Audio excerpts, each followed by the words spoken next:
19. Por la misma razón, la Iglesia no puede aprobar una libertad que lleva al desprecio de las leyes santísimas de Dios y a la negación de la obediencia debida a la autoridad legítima. Esta libertad, más que libertad, es licencia. Y con razón la denomina San Agustín libertad de perdición y el apóstol San Pedro velo de malicia. Más aún, esa libertad, siendo como es contraria a la razón, constituye una verdadera esclavitud, pues el que obra el pecado, esclavo es del pecado.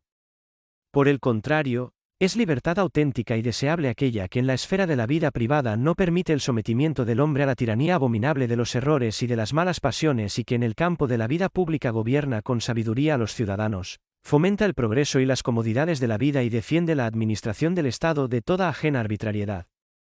La Iglesia es la primera en aprobar esta libertad justa y digna del hombre. Nunca ha cesado de combatir para conservarla incólume y entera en los pueblos.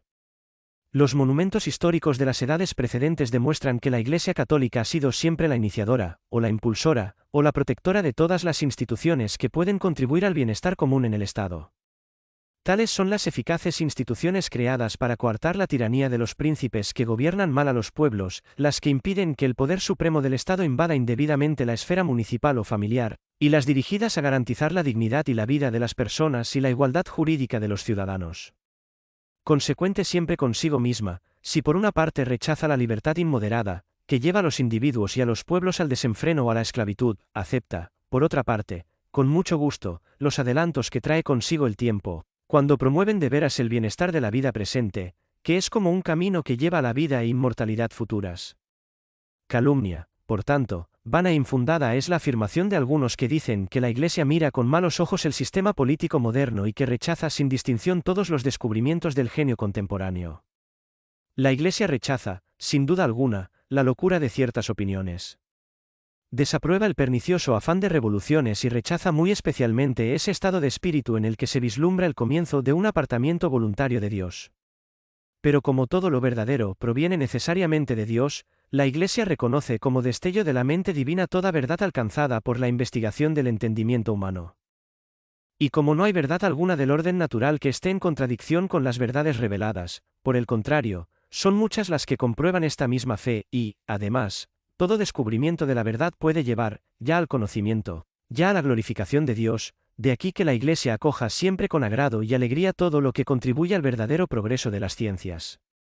Y así como lo ha hecho siempre con las demás ciencias, la Iglesia fomentará y favorecerá con ardor todas aquellas ciencias que tienen por objeto el estudio de la naturaleza. En estas disciplinas, la Iglesia no rechaza los nuevos descubrimientos. Ni es contraria a la búsqueda de nuevos progresos para el mayor bienestar y comodidad de la vida.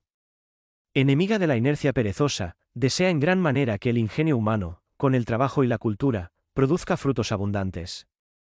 Estimula todas las artes, todas las industrias, y dirigiendo con su eficacia propia todas estas cosas a la virtud y a la salvación del hombre, se esfuerza por impedir que la inteligencia y la actividad del hombre aparten a éste de Dios y de los bienes eternos.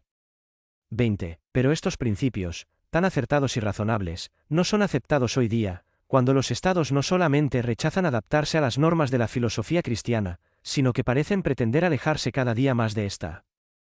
Sin embargo, como la verdad expuesta con claridad suele propagarse fácilmente por sí misma y penetrar poco a poco en los entendimientos de los hombres, por esto nos, obligados en conciencia por el sagrado cargo apostólico que ejercemos para con todos los pueblos, declaramos la verdad con toda libertad, según nuestro deber. No porque nos olvidemos las especiales circunstancias de nuestros tiempos, ni porque juzguemos condenables los adelantos útiles y honestos de nuestra época, sino porque nos querríamos que la vida pública discurriera por caminos más seguros y tuviera fundamentos más sólidos, y esto manteniendo intacta la verdadera libertad de los pueblos, esta libertad humana cuya madre y mejor garantía es la verdad os hará libres. 3. Deberes de los católicos. En el orden teórico. 21. Sí, pues, en estas difíciles circunstancias, los católicos escuchan, como es su obligación, estas nuestras enseñanzas, entenderán con facilidad cuáles son los deberes de cada uno, tanto en el orden teórico como en el orden práctico. En el orden de las ideas, es necesaria una firme adhesión a todas las enseñanzas presentes y futuras de los romanos pontífices y la profesión pública de estas enseñanzas cuantas veces lo exijan las circunstancias. Y en particular acerca de las llamadas libertades modernas es menester que todos se atengan al juicio de la sede apostólica y se identifiquen con el sentir de ésta.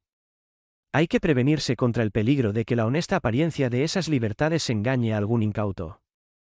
Pienses en el origen de esas libertades y en las intenciones de los que las defienden. La experiencia ha demostrado suficientemente los resultados que producen en la sociedad. En todas partes han dado frutos tan perniciosos que con razón han provocado el desengaño y el arrepentimiento en todos los hombres honrados y prudentes. Si comparamos esta clase de Estado moderno, de que hablamos, con otro Estado, real o imaginario, que persiga tiránica y abiertamente a la religión cristiana, podrá parecer el primero más tolerable que el segundo. Sin embargo, los principios en que se basa son tales, como hemos dicho, que no pueden ser aceptados por nadie. En el orden práctico. 22. En la práctica, la aplicación de estos principios pueden ser considerados tanto en la vida privada y doméstica como en la vida pública. En el orden privado el deber principal de cada uno es ajustar perfectamente su vida y su conducta a los preceptos evangélicos, sin retroceder ante los sacrificios y dificultades que impone la virtud cristiana. Deben, además, todos amar a la Iglesia como a madre común, obedecer sus leyes, procurar su honor, defender sus derechos y esforzarse para que sea respetada y amada por aquellos sobre los que cada cual tiene alguna autoridad. Es también de interés público que los católicos colaboren acertadamente en la administración municipal, procurando y logrando sobre todo que se atienda a la instrucción pública de la juventud en lo referente a la religión y a las buenas costumbres, como conviene a personas cristianas. De esta enseñanza depende en gran manera el bien público de cada ciudad. Asimismo, por regla general, es bueno y útil que la acción de los católicos se extienda desde este estrecho círculo a un campo más amplio, e incluso que abarque el poder supremo del Estado. Decimos por regla general porque estas enseñanzas nuestras están dirigidas a todas las naciones. Puede muy bien suceder que en alguna parte, por causas muy graves y muy justas, no convenga en modo alguno intervenir en el gobierno de un Estado ni ocupar en él puestos políticos. Pero en general, como hemos dicho, no querer tomar parte alguna en la vida pública sería tan reprensible como no querer prestar ayuda alguna al bien común. Tanto más cuanto que los católicos, en virtud de la misma doctrina que profesan, están obligados en conciencia a cumplir estas obligaciones con toda fidelidad. De lo contrario, si se abstienen políticamente, los asuntos políticos caerán en manos de personas cuya manera de pensar puede ofrecer escasas esperanzas de salvación para el Estado. Situación que redundaría también en no pequeño daño de la religión cristiana. Podrían entonces mucho los enemigos de la Iglesia y podrían muy poco sus amigos. Queda, por tanto, bien claro que los católicos tienen motivos justos para intervenir en la vida política de los pueblos. No acuden ni deben acudir a la vida política para aprobar lo que actualmente puede haber de censurable en las instituciones políticas del Estado, sino para hacer que estas mismas instituciones se pongan, en lo posible, al servicio sincero y verdadero del bien público, procurando infundir en todas las venas del Estado, como savia y sangre vigorosa, la eficaz influencia de la religión católica.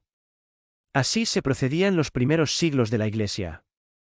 Las costumbres paganas distaban inmensamente de la moral evangélica. Sin embargo, en pleno paganismo, los cristianos, siempre incorruptos y consecuentes consigo mismos, se introducían animosamente donde quiera que podían.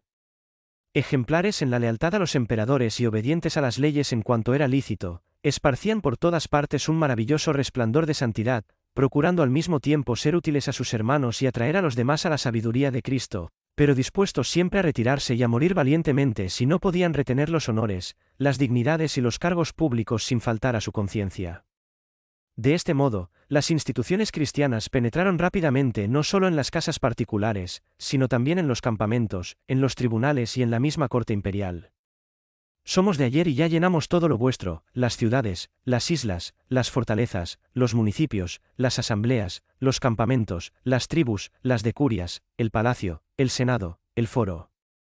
Hasta tal punto que, cuando se dio libertad de profesar públicamente el Evangelio, la fe cristiana apareció no dando bajidos como un niño en la cuna, sino adulta y vigorosa ya en la mayoría de las ciudades. La defensa de la religión católica y del Estado. 23. Es necesario renovar en nuestros tiempos los ejemplos de nuestros mayores. Es necesario en primer lugar que los católicos dignos de este nombre estén dispuestos a ser hijos amantes de la Iglesia y a parecer como tales. Han de rechazar sin vacilación todo lo que sea incompatible con su profesión cristiana. Han de utilizar, en la medida que les permita su conciencia, las instituciones públicas para defensa de la verdad y de la justicia. Han de esforzarse para que la libertad en el obrar no traspase los límites señalados por la naturaleza y por la ley de Dios. Han de procurar que todos los estados reflejen la concepción cristiana, que hemos expuesto, de la vida pública. No es posible señalar en estas materias directrices únicas y uniformes, porque deben adaptarse a circunstancias de tiempo y lugar muy desiguales entre sí. Sin embargo, hay que conservar, ante todo, la concordia de las voluntades y tender a la unidad en la acción y en los propósitos. Se obtendrá sin dificultad este doble resultado si cada uno toma para sí como norma de conducta las prescripciones de la sede apostólica y la obediencia a los obispos, a quienes el Espíritu Santo puso para gobernar la Iglesia de Dios. La defensa de la religión católica exige necesariamente la unidad de pensamiento y la firme perseverancia de todos en la profesión pública de las doctrinas enseñadas por la Iglesia. Y en este punto hay que evitar dos peligros, la connivencia con las opiniones falsas y una resistencia menos enérgica que la que exige la verdad. Sin embargo, en materias opinables es lícita toda discusión moderada con deseo de alcanzar la verdad, pero siempre dejando a un lado toda sospecha injusta y toda acusación mutua. Por lo cual, para que la unión de los espíritus no quede destruida con temerarias acusaciones, entiendan todos que la integridad de la verdad católica no puede en manera alguna compaginarse con las opiniones tocadas de naturalismo o racionalismo, cuyo fin último es arrasar hasta los cimientos la religión cristiana y establecer en la sociedad la autoridad del hombre independizada de Dios. Tampoco es lícito al católico cumplir sus deberes de una manera en la esfera privada y de otra forma en la esfera pública, acatando la autoridad de la Iglesia en la vida particular y rechazándola en la vida pública. Esta distinción vendría a unir el bien con el mal y a dividir al hombre dentro de sí, cuando, por el contrario, lo cierto es que el hombre debe ser siempre consecuente consigo mismo, sin apartarse de la norma de la virtud cristiana en cosa alguna ni en esfera alguna de la vida. Pero si se trata de cuestiones meramente políticas, del mejor régimen político, de tal o cual forma de constitución política, está permitida en estos casos una honesta diversidad de opiniones. Por lo cual no tolera la justicia que a personas cuya piedad es por otra parte conocida y que están dispuestas a aceptar dócilmente las enseñanzas de la sede apostólica, se les acuse de falta grave porque piensen de distinta manera acerca de las cosas que hemos dicho. Mucho mayor sería la injusticia si se les acusara de violación o de sospecha en la fe católica, cosa que desgraciadamente ha sucedido más de una vez. Tengan siempre presente y cumplan esta norma los escritores, y sobre todo, los periodistas. Porque en una lucha como la presente, en la que están en peligro bienes de tanta importancia, no hay lugar para las polémicas intestinas ni para el espíritu de partido, sino que, unidos los ánimos y los deseos, deben todos esforzarse por conseguir el propósito que los une, la salvación de la religión y del Estado. Por tanto, si anteriormente ha habido alguna división, es necesario sepultarla voluntariamente en el olvido más completo. Si ha existido alguna temeridad o alguna injusticia, quienquiera que sea el culpable, hay que recuperarla con una recíproca caridad y olvidarlo todo como prueba de supremo acatamiento a la sede apostólica. De esta manera, los católicos conseguirán dos resultados excelentes. El primero, ayudar a la Iglesia en la conservación y propagación de los principios cristianos. El segundo, procurar el mayor beneficio posible al Estado, cuya seguridad se halla en grave peligro a causa de nocivas teorías y malvadas pasiones. 24. Estas son, venerables hermanos, las enseñanzas que nos juzgamos conveniente dar a todas las naciones del orbe católico acerca de la constitución cristiana del Estado y de las obligaciones propias del ciudadano.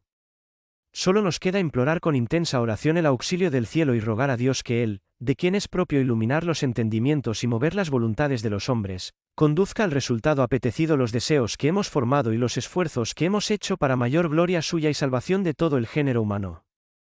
Como auspicio favorable de los beneficios divinos y prenda de nuestra paterna benevolencia, os damos en el Señor, con el mayor afecto, nuestra bendición apostólica a vosotros, venerables hermanos, al clero y a todo el pueblo confiado a la vigilancia de vuestra fe. Dado en Roma, junto a San Pedro, el 1 de noviembre de 1885, año octavo de nuestro pontificado. León XIII.